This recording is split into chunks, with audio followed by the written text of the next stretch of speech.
Great. Hi, everyone. Hi, Richa. Hi, Amrita. Thank you so much for joining us. And welcome to this month's conversation on the books that we've sent through our Champaca Book Subscription on Reading India. The Parrots of Desire, 3,000 Years of Indian Erotica, edited by Amrita Narayanan and published by the Aleph Book Company, which speaks about erotic literature from ancient times until now. And our second book, which is Cybersexy, Rethinking Pornography by Richa Kaul Padte, and which takes a deep dive into what it means to seek out pleasure online. Before we start the conversation, I'm just going to tell you all a little bit about them. So, Amrita Narayanan is a practicing clinical psychologist and psychoanalyst. Her most recent book is Women's Sexuality and Modern India in a Rapture of Distress. In addition to her psychotherapy practices, she is currently visiting faculty at the Ashoka University. And Richa Kaul Padte is an essayist, editor, and the author of Cybersexy, Rethinking Pornography, which is published by Penguin Random House, India. And her writing has appeared in publications including Hazlitt, Catapult, Pitch, and The Nib. Before we start this discussion, let's just acknowledge that sexuality seems to hold immense power and attraction, and we've seen this through the years, from our historical texts to our current entertainment videos as well.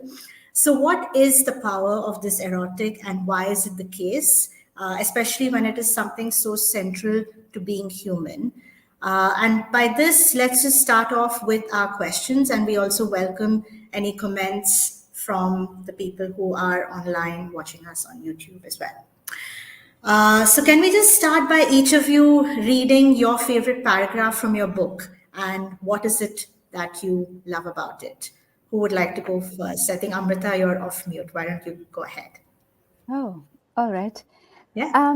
Well, since this is an analogy, this is an anthology rather, my favorite parts keep changing. So depending on what's most important for me in the present moment, I sort of change what I like best about this anthology.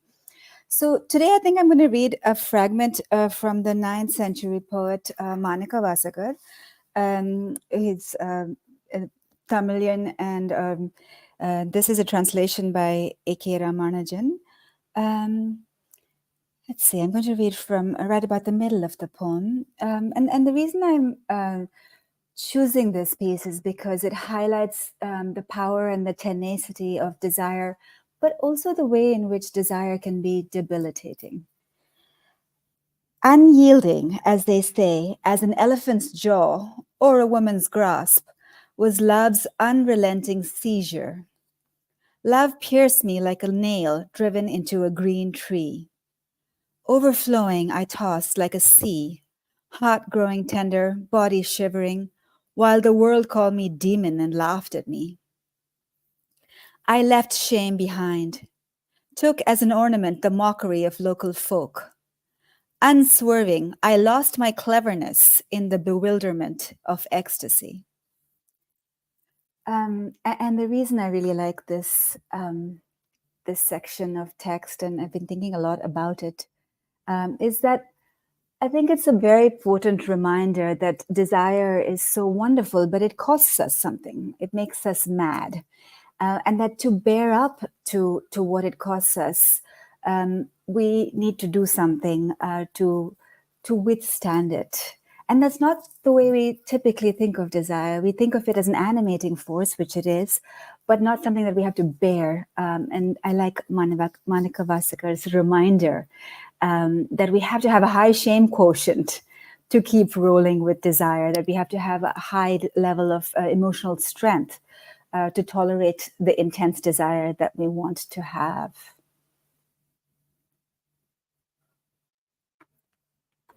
Thanks so much. And Richa, how about you? Oh, sorry, I just had to figure out I'm muting. Gosh, I feel that was amazing, Amrita. I feel like I need like a different personality to be able to like be like, this is my favorite paragraph of my own book. Let me tell you why I love it. But I will just read something that ends my chapter on desire that may be relevant to some of our conversation today. This is something critics of porn, whether they are feminists or social conservatives, often seem to forget. On the one hand, porn is seen as feeding into the creation of a white, heterosexual, impossibly thin, big-breasted norm. And on the other, oxymoronic hand, porn is luring people away from moral acceptability, encouraging us to do all sorts of things. So which is it? Does porn exist firmly inside the circumference of straight, acceptable desire? Or is it way outside the fold, relegated to the pervert? Here's what I think. Porn, like desire, and like the internet, is multifaceted. It is not one thing. It is many, many things. What floats your boat might sink mine, and that's totally okay. If you sail into an ocean that makes you shudder, take a deep breath, refrain from hitting the comment button, and turn your boat around. As long as we don't puncture anyone else's life raft, we're doing okay. And if you choose to go deep sea diving, you never know what buried kinky treasure you might uncover along the way. Yeah, that's it. Thank you. And both your books are amazing in so many ways, but I always love to hear from the people themselves in terms of like what their favorite parts are. And so thank you for that. And It's a nice we mirror are, also. yeah? It was a nice mirror also to the part that I read, in the sense that if you think about deep sea diving, it's also very terrifying as well as glorious, which is also reflected in what I was reading. Absolutely. Yeah. And I know that we're going to go deeper into like the emotional realm in this conversation, and really looking forward to that. And I think this is a good start in terms of like the complexities that we have around emotions and desire. But just before that, the readers are always really interested in like the process of writing or the process of collecting these stories itself. And in each of your books you've gone quite deep into hunting down different kinds of stories around desire and sexuality. Amrita, in your case, from like the past historical narratives, and Richa, from your own experiences as well. So Amrita, how did you go about this process? And I know it's been a while, but how did you go about the process for this anthology? And what were the kind of choices that you made to kind of bring it together into this collection? And if you remember, do you remember any moments of like, wow, this is amazing, or like moments of like, oh my God, I don't know what to do with this anymore? So Well, the nice thing about this conversation is it made me remember those moments, which I hadn't thought about for a while. I do recall the time of working on this book as talking to everybody I knew who had other languages, other Indian languages at their disposal, to try and find out what had been written in this domain of the erotic in the other Indian languages other than English. And as far as the process, what I can say is that I went down such a lovely rabbit hole with the classic love texts, the Gathas of Desire in Maharashtrian Prakrit, the Amaru Sataka, the Kashmiri Sanskrit, and of course the Tamil Sangam. Each of these really had these short, almost aphoristic texts that really captured the range, the full spectrum, if you will, of desiring love, the pleasure, the jealousy, the rage, the resentment, the shame, the need to keep a secret, the need to tell other people.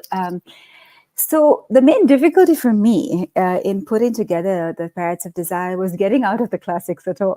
I got so lost in, Mata Selby's translation, Grow Long, Blessed Night. And as a consequence of getting really buried in the classics, I struggled a little bit more with the contemporary texts. I think I found some lovely contemporary texts, but I think I missed a few important ones as well. For example, There's a work, a Tamil contemporary writer's work called Wild Girls, Wicked Words, which is translated by Lakshmi Holstrom. And it's the poems of Malti Maitre, Salma Kuti Revati, and Sukritarani. And this is absent from the Parents of Desire, even though it's published, several years before. And there's no excuse for that, except to say that I just got so lost in the classics that I didn't sometimes look enough in the contemporary Indian languages. Right. And what were like your moments of like joy where which you can remember in terms of like finding a good story and putting it there? I think almost every time I found something that I wanted to use, there was this flash of excitement and this idea that, gosh, other people would really want to see this as well. I think what also gave me a lot of pleasure was once I'd collected this corpus of contemporary and classical works that spoke to the erotic, thinking about how to organize them gave me a lot of pleasure. And eventually the way I organized this text, which is around different elements of the experience of desire, the art of seduction, the boredom of marriage, being angry and punitive, breaking up, making up, coming up with these categories and sort of using the poems and short stories and novel excerpts to make these categories was a really enjoyable process. And in a way, it made me also connect with the full spectrum of my own emotions on the subject. So. Yeah, that's also what I found really interesting, in not just in terms of like the content of the literature itself, but the way it was categorized. I thought it was quite telling, kind of like a journey of sorts as well, in terms of like the various different emotions that one goes through in this. Yeah, and that part is actually very modern in the sense that I thought a lot about, the way the Tamil Sangam classifies the various landscapes and moods of desire. And eventually the way I did it, I felt had more meaning for the present day reader. Yeah, that makes sense. Yeah. Thanks so much. And Richa, you've often said that, okay, this is a book that I've written a long time ago and it's my past, and like it took a lot for you to kind of like bring it back into your memory as well. But since this is your own personal query into this issue as well, what was your approach of like putting together the stories from whatever you remember from that time? Sure. Yes. Thanks for realizing that I don't actually remember that much. It was a long time ago. But yeah, I mean, really what Amrita said about like trying to find out what was out there and capturing the range, that really spoke to me, because I guess I tried to do that as well. And that range, of course, is impossible really to capture, because desire itself is like so, yeah, it goes in so many directions. I think I was quite unstructured about it. Like, I had a sense of some of the things I wanted to cover. So, homemade pornography, consent, erotica, and I sort of went from there. I really relied on Twitter a lot. This was definitely before Elon Musk's takeover, so you could still like tweet things and people would see it. And I did. I tweeted out a lot of things. I was like, oh, like I'm looking for people like who've written like erotic fan fiction, or who are cammers, or who are like have done a lot of sex chatting. And then sort of as I interviewed people, I would realize that I maybe needed to find more stories in a certain direction, and or to create a chapter to encompass ideas I wanted to go deeper into. So, for example, I only decided to write a chapter on desire after doing several interviews with people from the kink community. So, yeah, it kind of unfolded organically in maybe a less structured way than was desirable. But that is sort of the way I went about it, as far as I can remember. Great, thanks so much. And I'm eager to kind of get into the realm of emotions, and I know we want to talk more about that. And we've already started a little bit in terms of like the range and the diversity, but desire does bring up a whole bunch of emotions. And usually in like mainstream, we talk a lot about like love and warmth, but your books go much deeper into that, into understanding the more, or trying to analyze and understand the more complex emotions. And we have with us a psychoanalyst, so we have to take advantage of that. So Amrita, as a psychoanalyst, how do you go about trying to understand the human mind, its emotions, and the way they play out in desire? And how do you make a sense of it within this book as well? Well, that's a very big question. It's actually too big. It's a book-worthy question. Answer whatever you like and however you like. So, Well, maybe I can say that I think that by its very nature, the project of desire is a project of reconciling opposites. And therefore, by its very nature, it involves conflict. Like the Manika Vasekar poem that I read earlier, desire always contains things we want and things we don't want. And that's perhaps because of the associations that you mentioned, Kritika, of love and warmth, that can be for some people their primary association, which sort of obfuscates the opposites of that, which are always present in the experience of desire.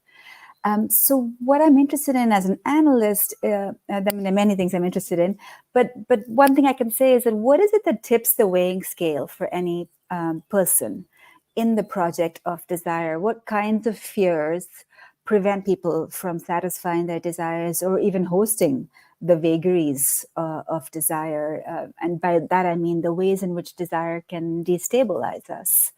And that's sort of the not so narrated part of the excitement of desire, is that it's a very destabilizing excitement. right. And can you say a little bit more about this idea around fear?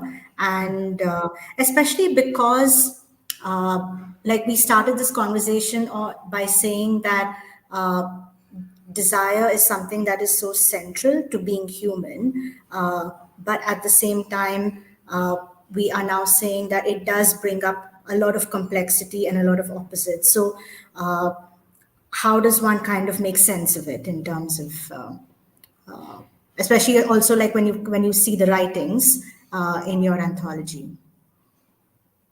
I think a lot of the time it doesn't make sense, and a big part of staying with the project of desire is staying with these, with confusion, with the experience that things don't make sense, and again, I think that because ambivalence is so critical to desire, and by ambivalence I mean not opposite feelings, but conflicting feelings. It's the most integral part of desire, but it's also neglected in the way that we approach desire. We don't sort of give enough, there's no we, but the idea that if we love someone, they can also frustrate us. And if they can frustrate us, then we can also hate them because they are frustrating us. And I think this is something that's really important and difficult to remember in the project of desire, such that when we do experience frustration and therefore rage or hate in measure to the intensity of our desire, this feels really confusing and destabilizing, when in fact, I think it's the nature of the beast. It is how desire is. In terms of how the text can help us with these fears, first of all, I think they provide a mirror so that we can not be alone in these kinds of fears and conflicts. And I think that many of the short excerpts and the longer ones also that I have in this anthology really provide an accompaniment to all the range of emotions and the vagaries with which we are beset when we encounter these emotions in desire. Maybe Richa can speak a bit, and then I can also jump in with something that I read from my text, because I don't want to keep sort of going on and on. No, please do go on. It's great. It's fascinating. It's great. So let me read something from the Parrots of Desire that I feel kind of speaks to some of what I'm saying. So this is a very short poem called Suspicious, and it's from the Gatha Saptasati. And it's a woman's voice. One of the things I love about this corpus is that it's so often women's voices. What can I do? We make love in the common position. He calls it sedate, but invents something new and he demands to know where I learnt it. So in this short excerpt, boredom and suspicion are working against each other in the project of desire, and they're opposing newness. So we don't want to be bored with our partners, but we also don't want to feel that our partners are learning new things without us. That makes us suspicious and anxious. This is one of the verses that I think speaks to something that's a larger concern, which is that I think desire sabotages its own project in some way. So that it pushes for things that then close things up when what is sought initially with desire is something that's opening. So if we think also about the notion of possessive love, which feels also very, very good to both people, but that can also serve as something that reduces their desire ultimately, as with this poem in which the wife has this complaint that her husband or lover tells her that she's always doing the same old thing. She does something different, and then he's really upset that she's doing something different, because where did she learn this from, and has she been unfaithful to him? So there's kind of a double bind there, and I think that is so often the case in a project of desire, a double bind between what we want and what we're afraid of, essentially. Yeah, and some of the words that are coming to me is like messy and being okay with the mess, but we're usually not okay with the mess. And that's also where some of this stems from. And the other word that's coming to me is control, because a lot that human beings want is control. And when you enter the space of desire, sexuality, erotica, it's you have to let go, and that kind of brings us to power, which we can come to in a bit. But thanks so much, Amrita, and thank you for reading that out as well. That really helped. Richa, over to you. You've also spoken about this in your book. And how do you look at this range of emotions play out in the area of like pornography and cybersex and everything that you've been talking about? And why did you even start that, in terms of thing? And I know that you're interested in the area of psychology, but what was that kind of like trigger for you? So. Yeah, I mean, I'm interested in psychology, but I couldn't really speak to it. But yeah, I mean, I think when it comes to desire and emotions, I think very much what Amrita said about this experience of confusion feels, yeah, I mean, I guess I could say so much about this, but I think one thing that maybe I'll focus on is about fantasies, because I do think we live in a world where we are told that so many things are perversions, and that if we even think about something, it's like we have done something bad. And I do think this comes in part from a Christian worldview that sees sin as something you can commit in your mind and not necessarily against like an actual living being. So anyway, I kind of feel like we're all walking around with these unnamed desires, right? That end up making us feel very alone and isolated. And something I realized while working on this book was just how much the internet has given people a space to explore these desires. including desires that people do not actually want in real life. So stuff that is purely in the realm of fantasy. Um, for example, I interviewed women who watch consensually produced porn that shows sexual coercion, which, to be clear, this is not the same as a video of a real assault, which is a violation and a crime. Or people who were looking for incest erotica. And the one thing they all said was that they didn't want this in real life at all, but they liked the fantasy. And that secondly, and very much mirrored what Amrita said, is that knowing that other people were seeking out these desires made them feel less strange and alone. And I mean, I realize this can be like uncomfortable to hear because these sound like inherently wrong desires. But I think we can all maybe attest to the fact that like what we fantasize about, whether it's sexual or not, is not always what we want to happen in real life to us. And I think having a space to safely explore these sexual fantasies and to know that we're not alone can be very enriching. I think I also decided to bring this up because one of the accusations leveled against pornography is that it's not realistic. But I'm a bit like, so what? Like, we don't expect literature or films or games to be realistic.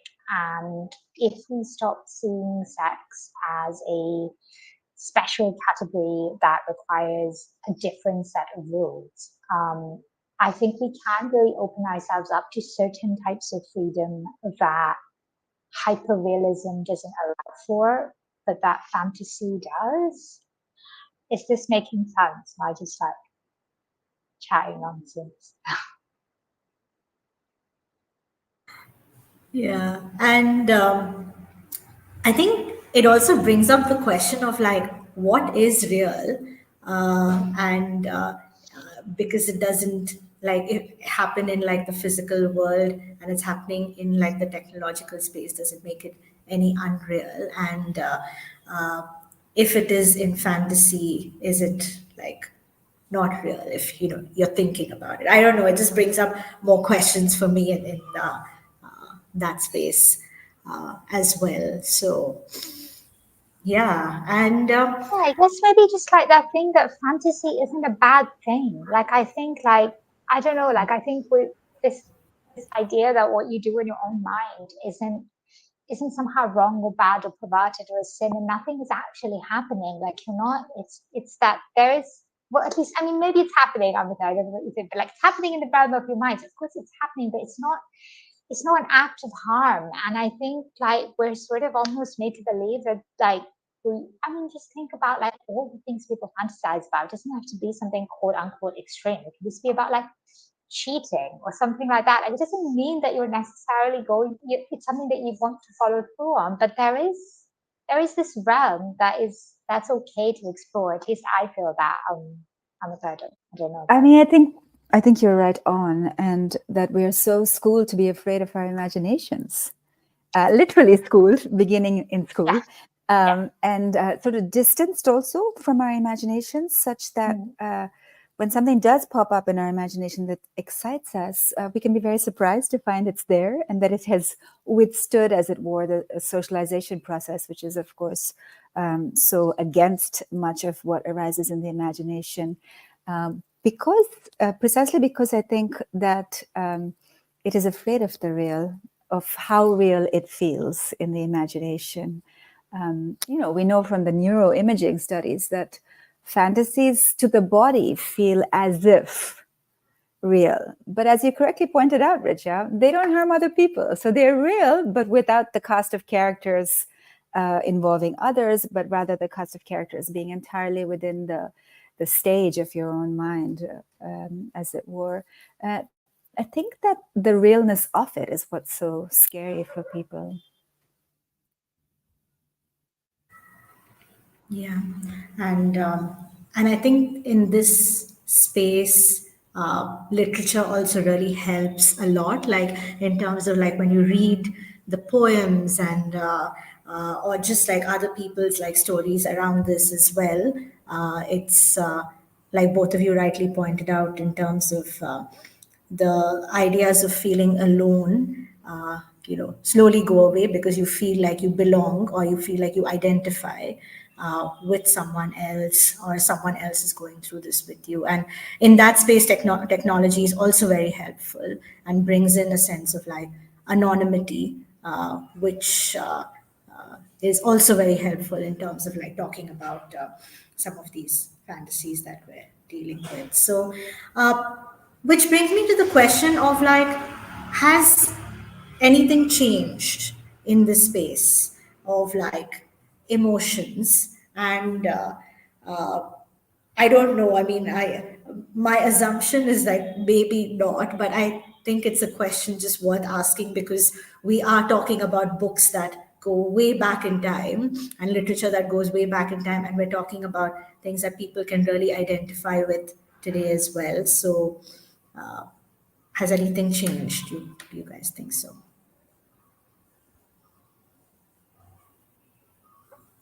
Well, I think that, I mean, I don't know, changed since when, but what has really struck me as somebody who grew up in, for the most part, in pre-liberalization India, what I can say that has really struck me is there's a sort of a democratization of sexuality that happens with the arrival of the internet and the opening up of choices, including, with Richa's really important work on the availability of pornography.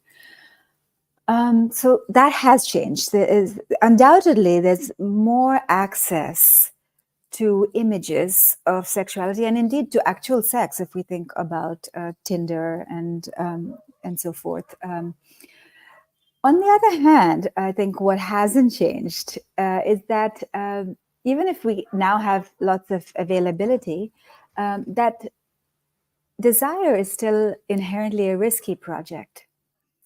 And when I say risky, I mean that in the full sense of physically as well as especially emotionally, that it carries a capacity to destabilize us. So under conditions of freely available sex and freely available images of sexuality, I still think the same anxieties about desire are in play, and that sometimes the way of short-circuiting those anxieties is by reducing the whole experience of desire into just a sexual act. This kind of this range of people who are, maybe before we could say very, very generally that some people avoid the vulnerability of desire by just avoiding sex altogether. But we have also the kind of the opposite situation where people avoid the vulnerability of desire by reducing sex to just an act that doesn't involve, that's a transaction, as it were. You give me this and I'll give you that. And then we're done and we don't meet each other. So these kinds of possibilities, I think, are perhaps they've always been there, but they're somehow a little more in our face at the present time. The other thing I think about this, and I'm really curious to hear more from Richa about it, is that there's a way in which the project of sex is a project of joining. And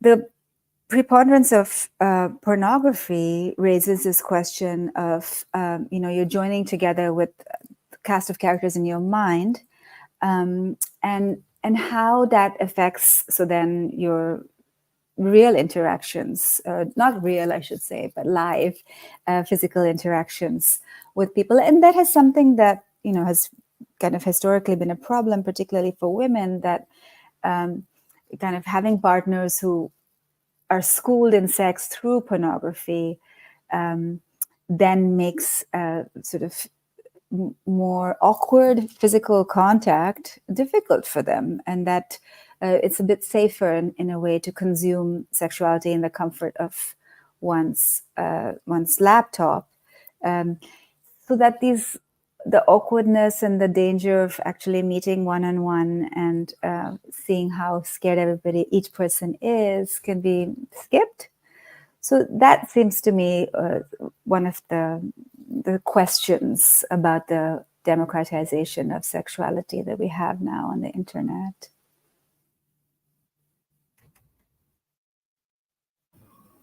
Thanks, Richard. Do you want to respond to that? Yeah, sure. I'm Also, wondering how your to. own ideas of this. Yeah.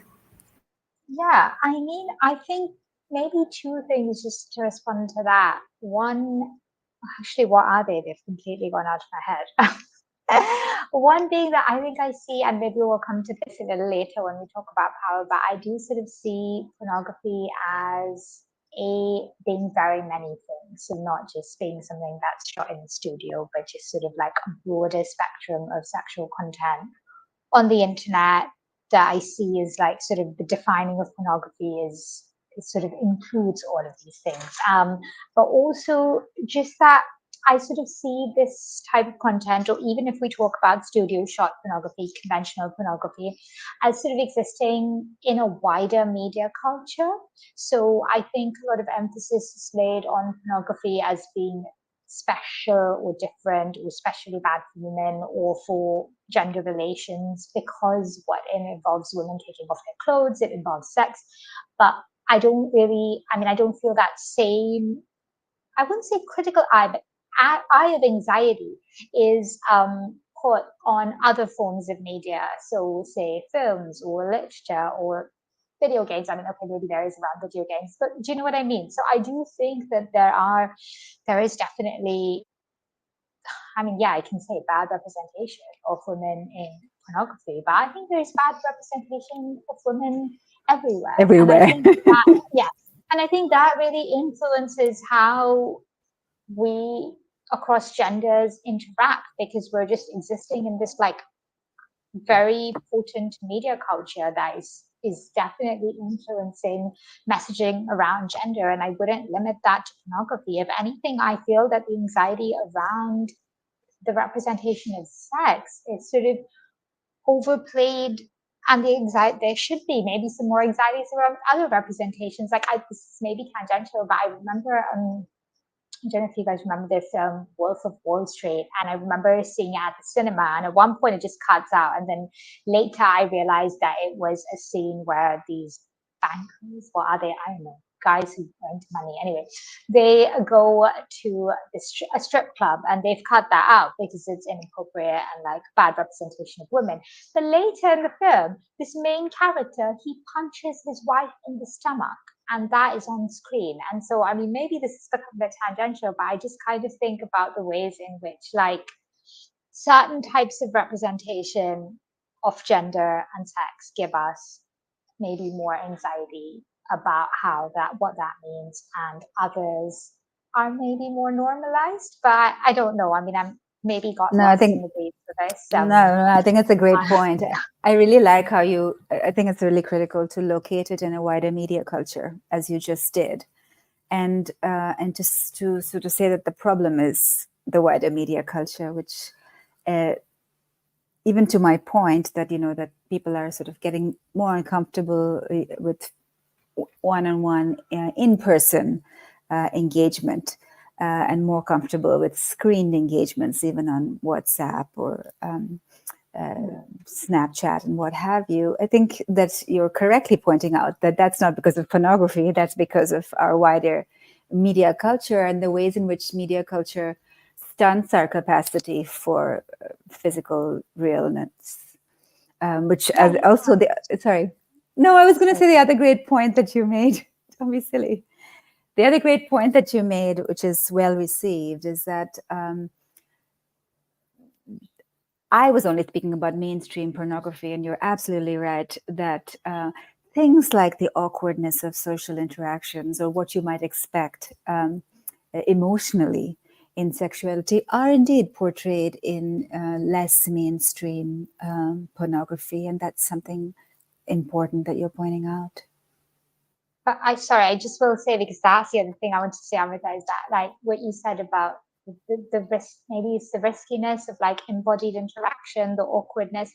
I think at the time when I wrote Cyber Sexy, it felt like a different time, not just for me, but for the internet. And maybe there was more of a promise of the internet, and maybe we really felt like excited and like this is happening, this is real. And I do still think it's real, but now, like, I don't know, I mean, it's been like I don't know how long since my book came out, but I certainly started working on it in 2015, 2016. So, nearly looking at a decade. And I myself feel very differently. And I mean, I will say that I do feel that screen engagement feels safer. It feels more controlled.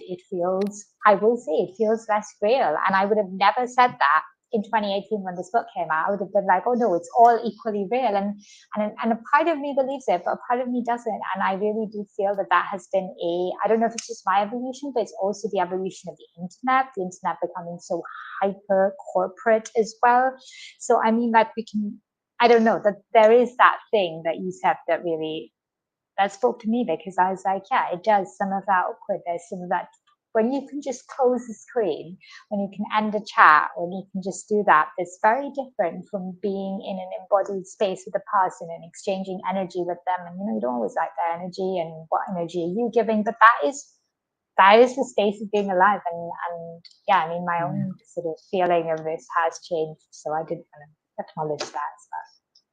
Yeah, I think it relates nicely to what you were saying earlier, Kritika, about control, and that how we experience power and control in person is different from how we experience power and control when we have a screen between us. This conversation will be different in person, and that's something that is indisputable.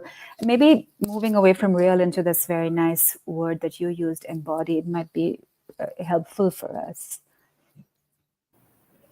Yeah, and I thanks Richa for bringing that up, because I have thought about like the sense of security in these kind of spaces, in these technological kind of spaces, but actually thinking about it from a perspective of desire and sexuality, I think is really important, and especially when we are in a world like where we continue to see like power being employed in like different ways and things. So I think this also lends us nicely into like continuing to think about this sense of like control and uh, just on like power itself, because we can't really separate sexuality and power in some ways. I think it's like embedded into it as well. So, but there's so many things that one can talk about when you think about like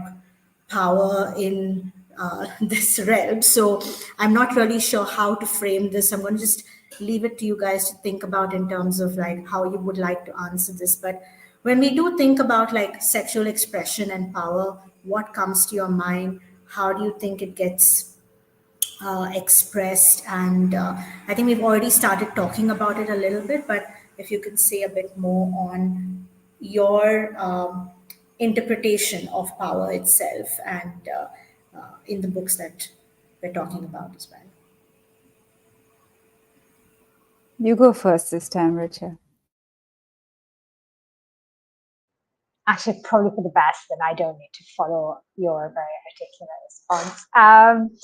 So, okay, well, yeah, I mean, there is a lot to say about power, and I think maybe I'll talk about structural power, because I do the question around pornography, or as it's framed, is often a question about power. So I started personally thinking about porn in 2013 when there were two proposed porn bans in India. And this was also a few years, I think, after the ban of the erotic comic series Savita Bhavi.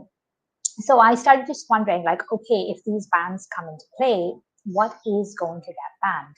So sure, like Pornhub, RedTube, like whatever, some of the big sites. But I was like, oh, like what about webcams and sex chats and virtual realities and erotica, and then and what actually counts as pornography, like what will count as pornography if this happens. And the more I thought about it, the more it became clear that the way we define porn, or even this like drive to define porn, is to me very much about power, very much linked to power. And rethinking pornography for me has meant not only asking what counts as porn, but who has the power to do that counting.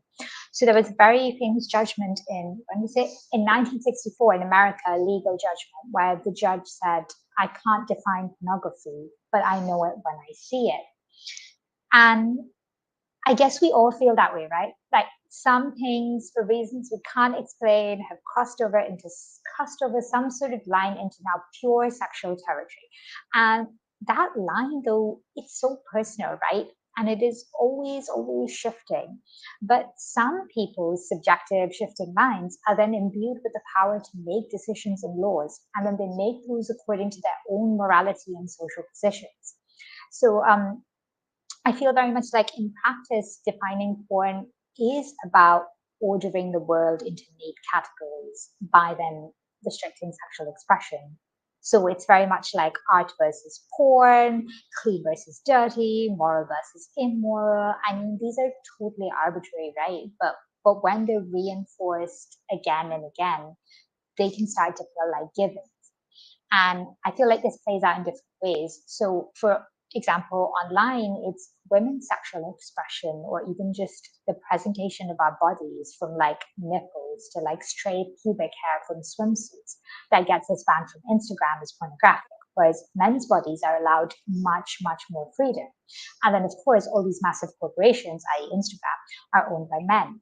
So people in power, I feel, whether they're governments or internet platforms, morality police, they are deciding what counts as porn versus what is art, erotica, fashion, literature, and that these decisions are a way of preserving power, saying that everyone who isn't like a straight, cisgender, upper caste, white man falls on the wrong side of the line. And I guess so a big part of what I tried to do with this book is to explore what sexual expression can look like if we reject the status quo. Because I really do think that porn is many things as there are human desires. And I think I was hoping to try and call a lot of women, marginalized folk, and yeah, even men into the conversation to sort of speak back to a power structure that keeps insisting somehow that both that our expressions are inappropriate, but also that we need to be protected from sexual expression itself. Yeah. I just want to put a big ditto underneath that because I think that's really eloquent, and I fully agree with you. I think you're making this very important link between how we see sexual power expression in the bedroom and how the world outside the bedroom reinforces or doesn't reinforce certain kinds of expression of power. So I think that those politics outside the contact between two individuals really shape things in ways that are hard to always quantify. It seems to me that whenever two people or more come to a sexual encounter, that each is both exercising power and giving up power in some permutation and combination. And that's, I think, the best thing we can do about that and the way in which that's impacted by the outside world is to have as much exposure as possible to different permutations and combinations of power. But also something that I've been thinking about more and more, and Jaya Sharma, who you also mentioned in your book, got me thinking about again, is the idea of surrender, and which is giving up power, but not because you're overpowered, but rather because it gives you pleasure to give up power. And that's been something that I've been thinking more and more. And I think one of the reasons I liked the classic texts that I talk about in Parrots of Desire is that they have so many examples of people talking about the pleasure of giving up power. So also the erotic spiritual texts, of course, talk about giving up power because you're giving up power to God. What could be better? And that's something I think that it's nice to also bring form to the giving up of power, the surrender. Yeah, and that's also what I really enjoyed in both the books as well. Like, I think, Richa, what you talk about in terms of the political power and who defines and all of those kind of things are like also very important, and people's stories of expressing their sexual desires is also very powerful, and Amrita in the text as well. And it's it is what happens in bedrooms in our world today, but at the same time, it doesn't as well. So I think there is something quite reinforcing in these texts as well that I really enjoyed.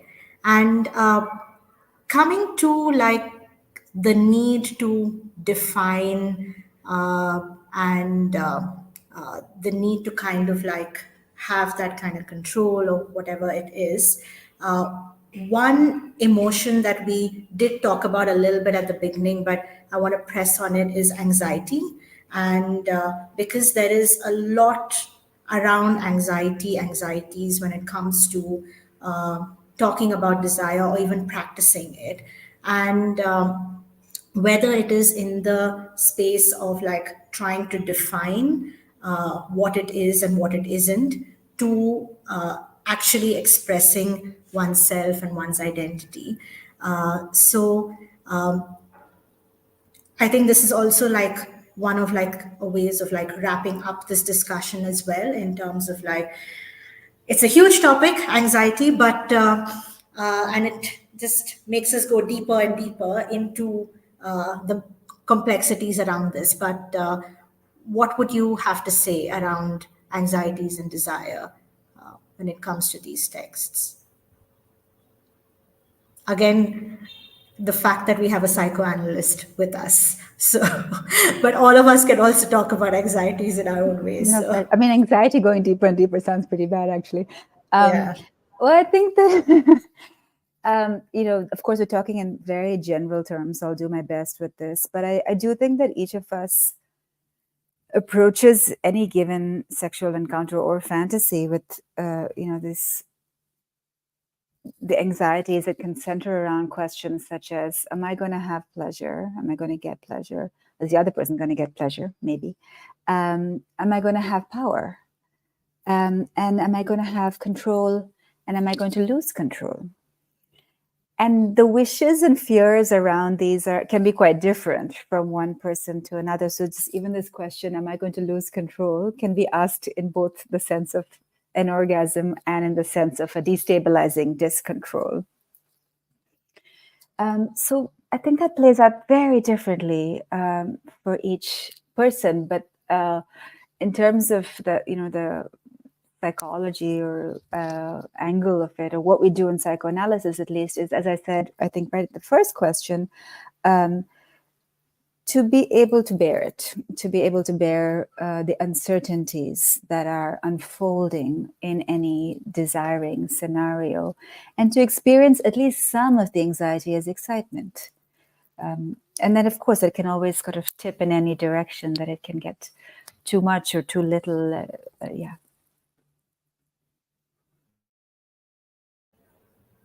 Thanks. And Richa, I mean, you can also talk about it from like a sexual expression itself, but also you did start talking about like definitions and like the need to define and all of that. And like, where do you see like, what is the anxiety around this and why? Sure. I mean, I guess, yeah, I mean, I know I said porn, the question of porn is like one of power, but I do also think it's one of anxiety. Like, I think it makes us very nervous. And yeah, and I guess, well, yeah, maybe I'll come to the definitions in a little bit, but like, I guess one of the ways that this nervousness I feel is framed, one of the main ways, is something that you alluded to in the beginning, which is the question of women and harm. And I think that this is very much at the heart of the anxiety around pornography, or at least how it's represented, because all porn, and I would say sexual expression restrictions around the world, say the same thing, which is that porn is bad for women. Porn is harmful to women, but is it? And I think I, again, said that I sort of define porn quite broadly, and that because in fact it's such a slippery category, And the reality is that there is no sort of causal link between like watching a porn video and violence against women, because there is no causal link between media and any particular action, right? Because it's you and the text and how you interpret it and the wider media culture. And also, I feel that this sort of thinking assumes that the only consumers of pornography are straight men who will then go on to harm women. So if we accept that porn isn't one thing, that includes content and interactions like webcams, sex chats, studio shot videos, erotica, and so on, and that this content is often produced and watched by women, then where exactly is the harm taking place? And why are we so anxious about it? Because I feel the most of the time, anxieties around women and sex do not focus where they should, which is around consent violations, which are a huge problem, both online and offline, right? Instead, that there's this vague idea that women should be protected from porn and from sex. And this makes me think this has absolutely nothing to do with women's well-being and everything to do with the preservation of power.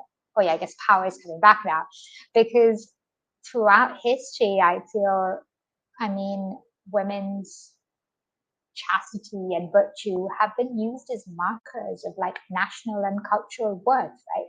And I do feel in India, this country that is just desperately trying to erase its multi-faith past and replace it with this myth of this singular Indian Hindu culture, women's bodies are the battleground on which this fight for culture takes place. So this like sexless, fully clothed, obedient Indian woman is seen as the epitome of morality and therefore cultural purity. And so I guess now in this space, which is the internet, where real Indian women are sharing their desires and bodies and stories, it undermines the construction of this cultural identity, which is of course also a seat of power. Because I guess sex itself is anxiety producing power structures, because Kritika, you said this, right? It's chaotic, it's messy, it is an essentially ungovernable space that is very difficult to control. And so I think the anxiety is not so much ever about what will be done to women, but more about what women themselves will do. And I guess I'm a bit like, okay, great, then let's just keep doing it. It's fine. That's so right on. And I think that anxiety is or protecting us from a feeling of overwhelm. And what I really loved about your book, Richa, and the case that you just made for pornography for women and that women choose, is that if we think about the outside culture, outside of pornography, as a culture in which, as you said, women are inundated with images of how they should be.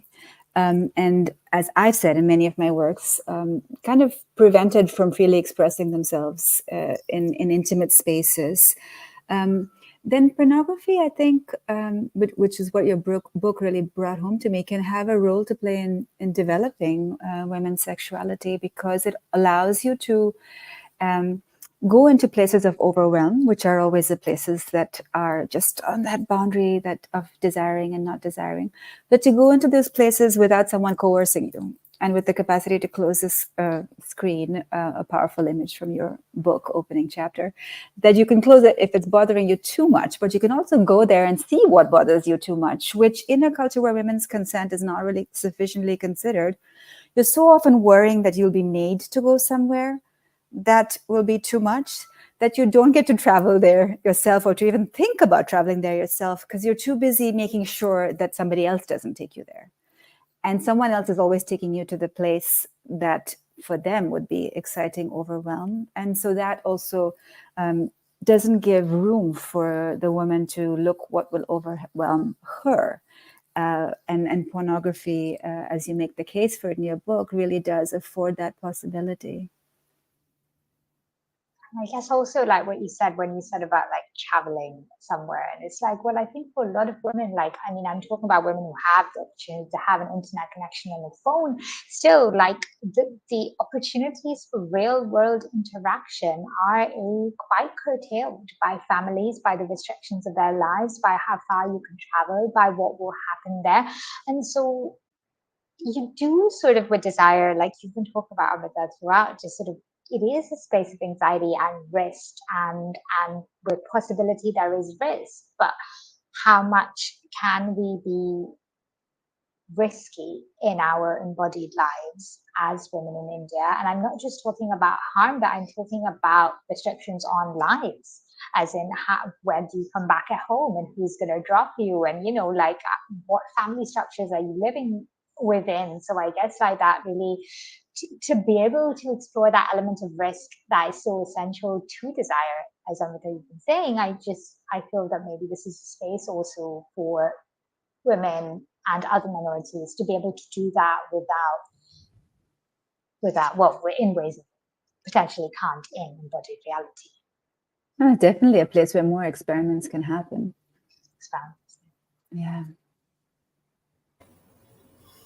I love that we've concluded with it's a very powerful, empowering way of like concluding this, because we started with anxieties and it's still there, but then also like reclaiming space in this way, I think is really really nice. I just want to check in with both of you if you had any questions for each other, and before we kind of wrap up.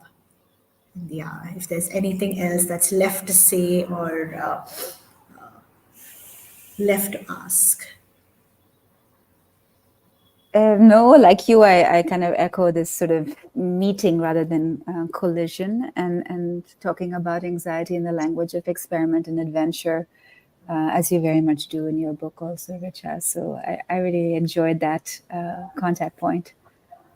Me too, Amrita. This is fantastic. It's just really, I mean, I did at various points in my book try to sort of somewhat get into like, I wouldn't say space of psychology, but just sort of look at things from that perspective. But as you can probably see from my answers, I was trying to address porn and experimentation more. So it's like really, power and experimentation, those aspects more. So this is just really wonderful for me as well to hear, like, to see that there was resonance in a space that you obviously working in. Thank you. And before we conclude, I'm just going to leave you with a couple of like questions. Feel free to answer them. They're a bit tough ones. So, but I was just like, when I was reading both of your books, it's like, what would a world look like if some of our historical literature what was actually to talk about like technology and the idea of like cyber sex and think what would they say, like, so I was just thinking like if it's like something like the Kama Sutra or it's something like Tamil Sangam literature, and if at that point was writing about like what you're talking about, Richa, in terms of like the safety around technology and the idea that you could just like shut it and go, like what would it look like? So, any thoughts? Sure.